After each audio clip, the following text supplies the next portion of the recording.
Do you ever feel completely lost when someone asks you about the weather or you try to describe the different seasons in English?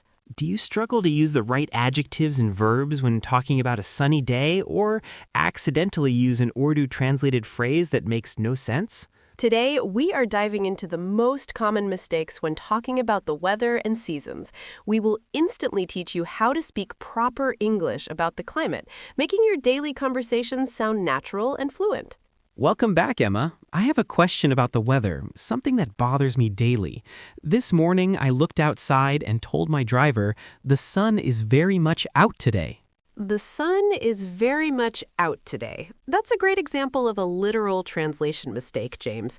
While the meaning is clear, that phrasing is awkward and unnatural in English. What is the correct way to say that the sun is shining brightly? The simplest and most natural way is to use the adjective sunny, or the verb phrase, the sun is shining brightly. So the corrected sentence is, it is very sunny today. Perfect. It is very sunny today. Or you can say the sun is shining brightly. Notice how we use it is to refer to the weather in general. I often forget to start with it is when talking about the weather. I sometimes say weather is cold. Mistake. That's another common error. The correct structure is it is cold or the weather is cold. But even then, it is cold is far more common for current conditions. So when talking about the current climate, I must use the impersonal pronoun it. Absolutely. It is raining, it is hot, it is foggy. Remember this rule. Weather statements usually begin with it is. Now let's talk about the rain. You were describing a sudden downpour and said, rain is coming very fast. Rain is coming very fast. I thought I used the present continuous tense correctly. Mistake. While you use the tense correctly, the verb choice is wrong. We don't say rain is coming. The correct idiomatic verb is to rain. So I should say, it is raining very fast. That's the basic correction. For a heavy, fast downpour, the best adjective to use is heavily. It is raining heavily. Perfect. It is raining heavily. Now, what if the rain has completely stopped? You told me rain is finished. Rain is finished? What's wrong with that? We don't use finished for rain. The correct verb is to stop. Since it happened in the past, you should use the past tense. So the rain has stopped. Excellent. The rain has stopped. Use stopped for the rain, not finished. Emma, I was talking about the difference between the climate here and in London. I said, the climate of London is much cooler than here. The climate of London is much cooler than here. You have two mistakes in comparison here. First, the phrase, the climate of London, sounds formal. Second, you're comparing the climate to a location instead of the climate of this location. Okay, so how do I make it more natural? Use the possessive form or just a simpler structure. Say, London's climate is much cooler than ours. Or, the climate in London is much cooler than it is here. London's climate is much cooler than ours. That sounds more fluent. It does. Now, let's talk about the temperature. You wanted to express that the weather felt very cold, and you said, I feel too much cold. I feel too much cold. I used too much for emphasis. Mistake. Remember the rule from our previous podcast? Too much is for uncountable nouns. Too much sugar. Cold is an adjective here, describing how you feel. We generally don't use too much before an adjective that describes a physical feeling. So I should simply say I feel very cold or I feel too cold. That's the basic fix. I feel very cold.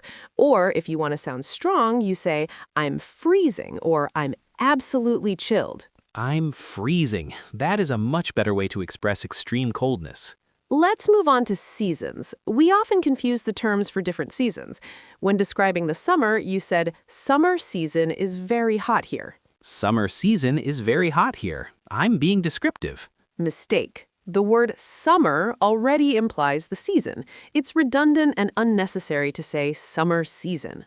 So I should simply say summer is very hot here. Exactly. Summer is very hot here. The same goes for winter, spring, and autumn. You don't need to add the word season. So winter is my favorite time of the year, not winter season. Correct. Now, another seasonal mistake is the use of prepositions. When talking about a month, you said it gets cold on December. It gets cold on December. I use on for specific days, so I thought it was okay for a specific month. Mistake. For a specific month or year, we use the preposition in. Ah, so it gets cold in December. Precisely. Use in for months, years, and seasons. In summer. Use on for specific days and dates. On Monday, on December 1st.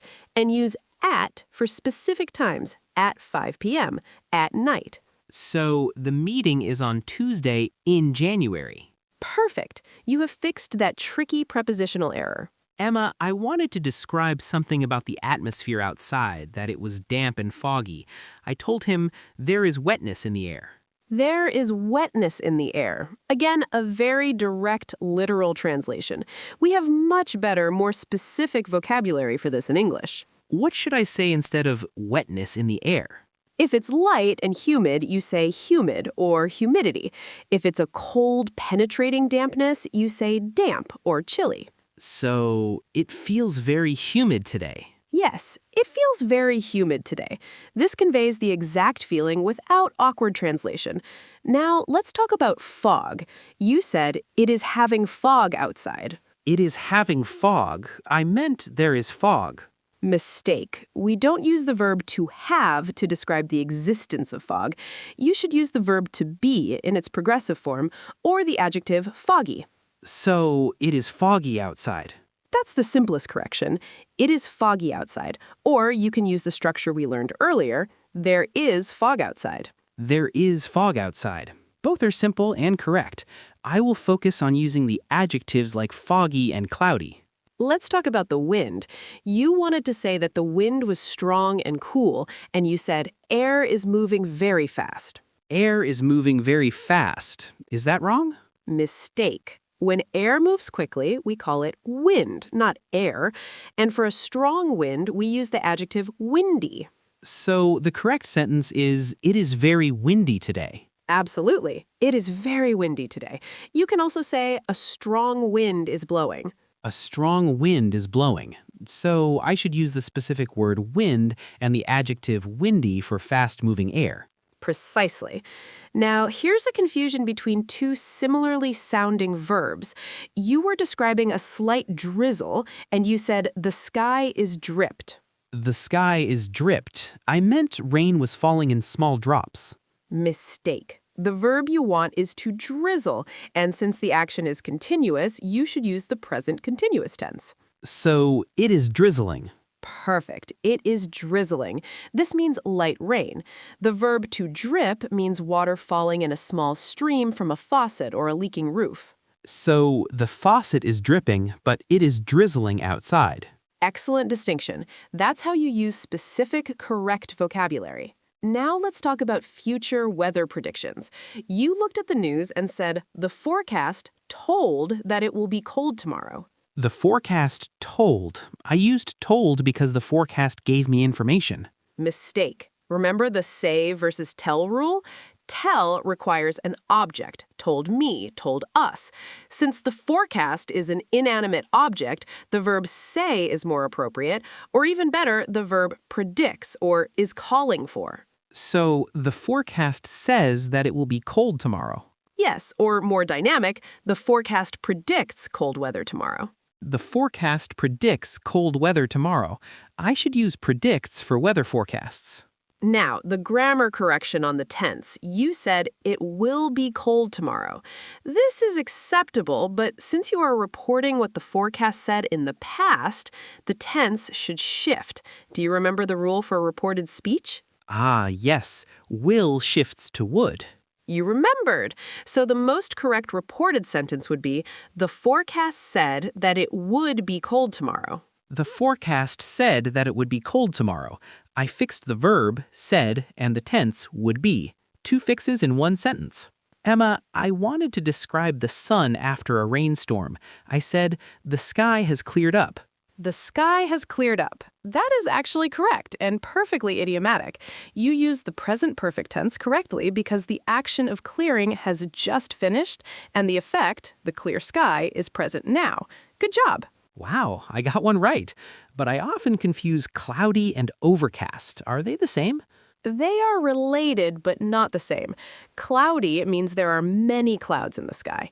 Overcast means the sky is completely covered with clouds, usually suggesting a dark, gray day, often preceding rain.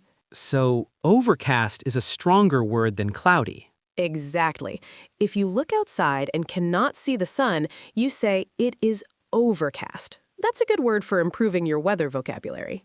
Now let's discuss another prepositional error in a weather context. You wanted to travel during the snow, and you said, I travel in the snow. I travel in the snow. I meant I was surrounded by it. Mistake. When traveling through weather conditions, we use the prepositions through or in, but the simplest is often to use the noun itself